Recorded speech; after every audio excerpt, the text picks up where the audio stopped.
Hey guys, welcome to another unboxing from Yo Daddy Productions. Today we unbox the Asus Zenfone 5Z and I've asked my brother to help me out. So let's get started. Try this yourself. It's extremely dangerous.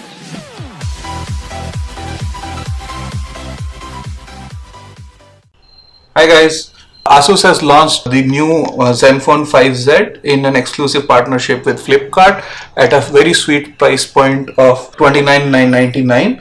This is the base 64GB 6GB variant. There are two other variants available in the 128 gig as well as the 256 gig versions. The 256 gig version comes with an 8GB of RAM and is 7K higher than this variant.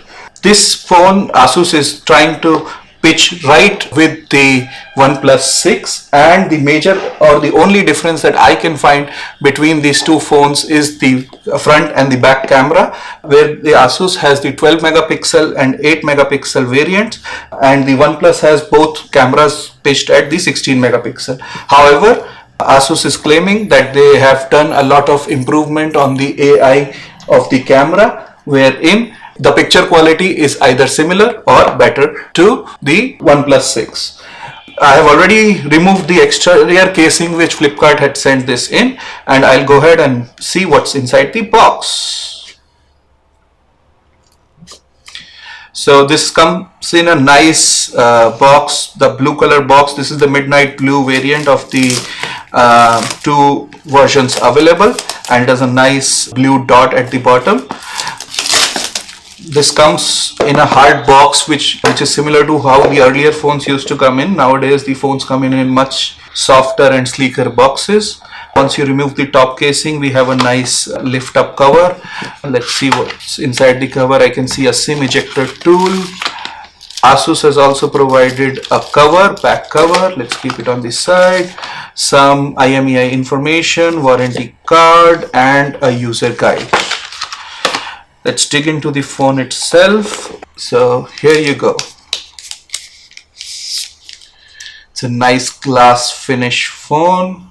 Let's turn it on. And you can see this nice blue colored background in the back. While the phone boots up, let's just see what else is inside the box. We can see that there is a USB-C to USB-A cable, one standard charger, as well as earphones inside the box. And it seems that the Asus is trying to ship the same charger worldwide with different adapters at the end. As you can see, the phone has a notch similar to the iPhone X and has two cameras at the back with a nice small flash and a fingerprint at the very right place, unlike what Samsung is trying to do these days. You can see these nice antenna lines. It has a nice finish to it. There's a headphone port as well as a USB-C at the bottom. Let me quickly put in a language in the English India and boot this device up. We can do this later.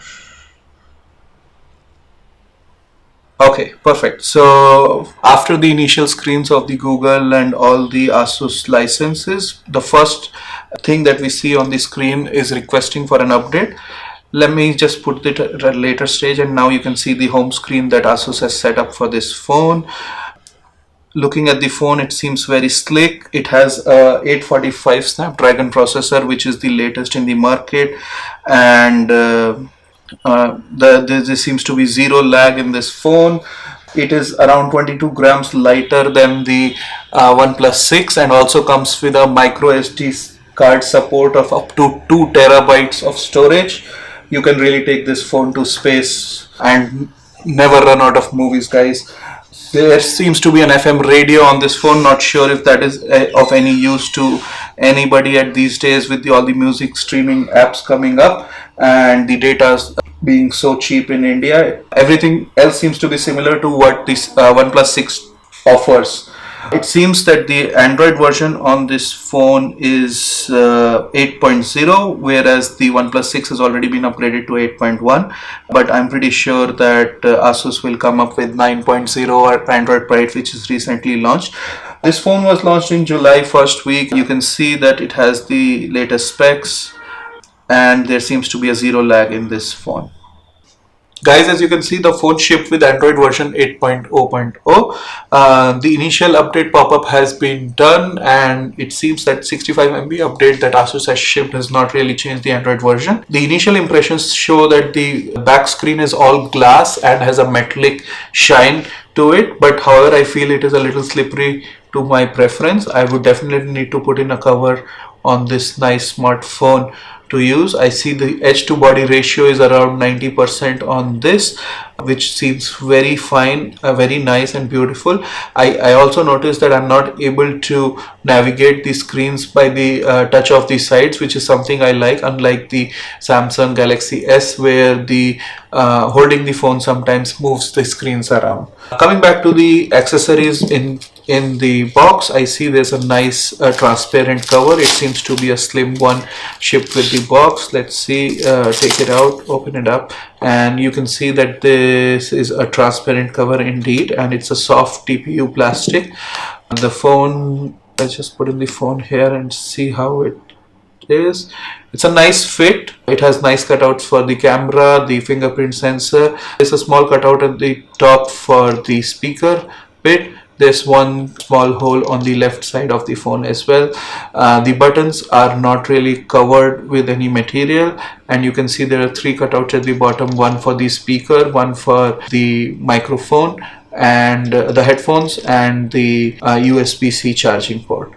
Seems that the earphones shipped inside the box are pretty standard. These are in-ear earphones. I'm not going to unpack these at this point in time. They do ship with two additional sizes of the earbuds. Let's have a quick look at the charger ones. The charger USB cable is the standard USB-C to USB-A cable. You can also use it as a data cable directly in your PCs. It comes with a snap fit cover. You can see this is a fairly standard charger. I feel it's a little bulky in size compared to the phone, which is nice and slim. Thanks guys, that's all that was there in this device.